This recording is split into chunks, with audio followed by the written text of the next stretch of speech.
I'll start recording. I don't know what happened there, but something did. Okay, so we're just going to make a little dent with a few slides in the recommender system lecture. So we did not get very far. Okay, so what we'll cover today is basically just introduction to recommender systems. Wednesday, we'll talk a little bit about strategy and value chains, and then we'll do some more stuff the rest of the week. So, all right. So here we are. What recommender systems are is there are systems that deliver links or content, for example, based on some kind of based on some set of preferences. And those preferences could be stated ones. Remember we talked about stated preference. The person says, I like this sort of thing. I want to see stuff like this. Or they could be revealed preferences. Revealed preferences indicated by the user's behavior. The user says, I'm not going to tell you what I want to see, but like on Facebook, Facebook tracks what you're doing and you see the same sort of stuff that you interact with. Or in some cases, it could even be assumed by affiliation. They figure out some information about you. You belong to some larger group of people in some sense, and they say, well, we're going to show you all of that. For example, college students between 18 and 30, we're going to show you all of you the same kind of stuff.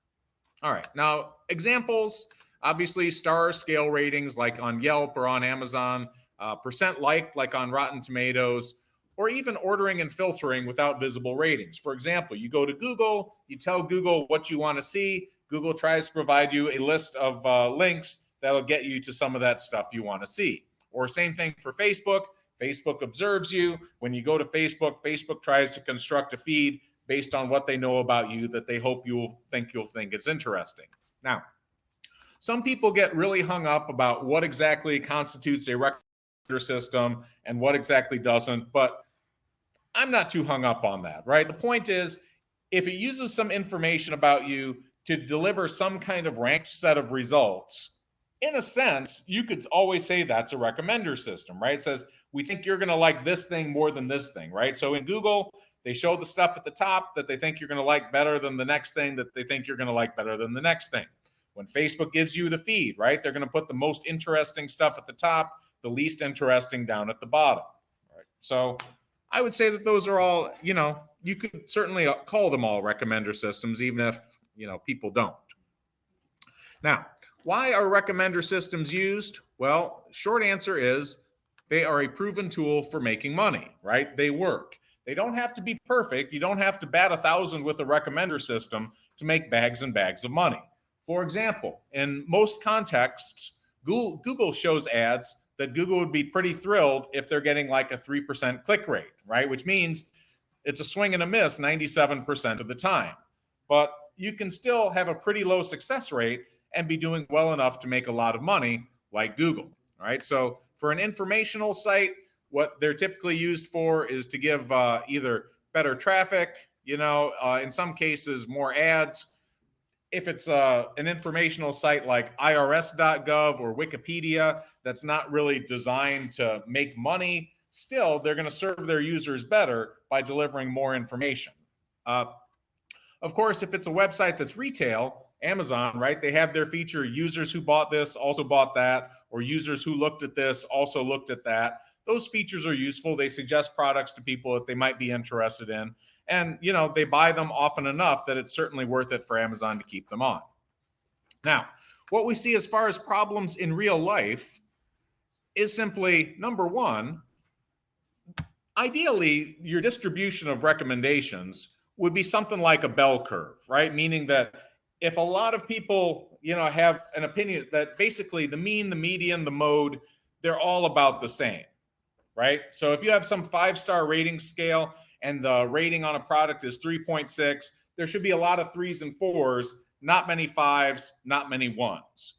But surprisingly often you see that's not the case. In fact, I'm going to put in a plug for myself right now. Way back when I used to do research, I actually wrote a paper on this topic, hidden problem of uninformed online product reviewers. And somehow I even got cited in a patent for that. So that's cool.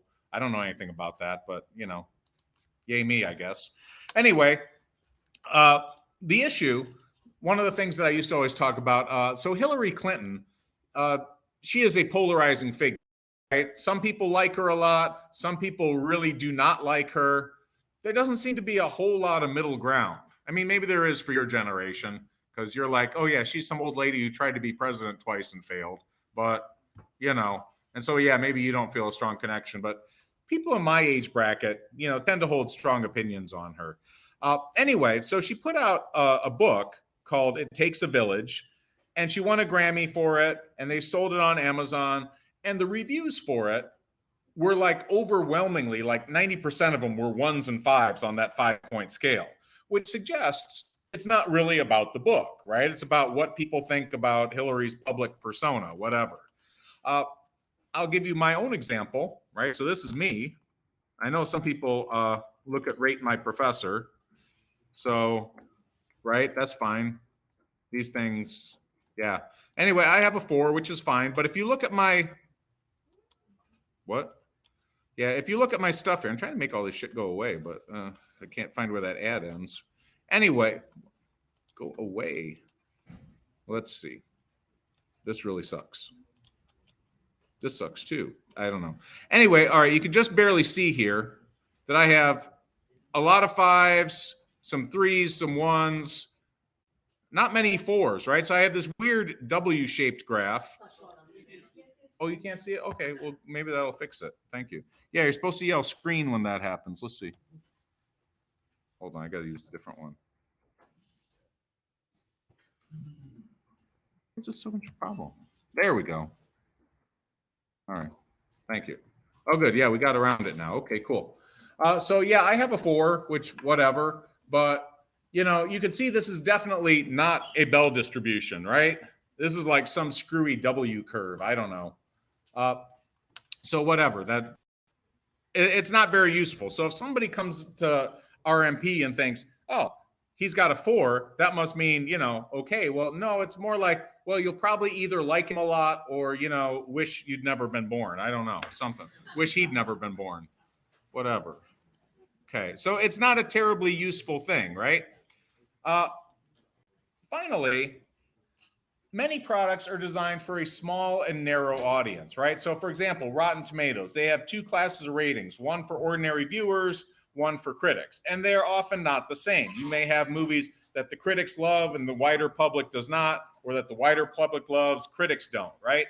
So yeah, that happens. Like for example, my wife, she is terrified easily. She doesn't like horror movies. If she watched one and put a review up, she'd say almost certainly it was awful, right? But horror movies aren't really marketed for her, which brings us to the other thing.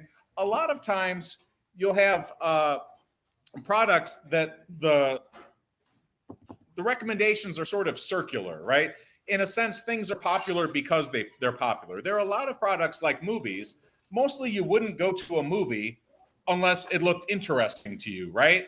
When was the last time you saw a commercial for a movie and said, wow, that really looks like shit, I'm going to go see it today, right? So there's sort of a self-selection bias. People who are likelier to like the movie tend to show up and see it.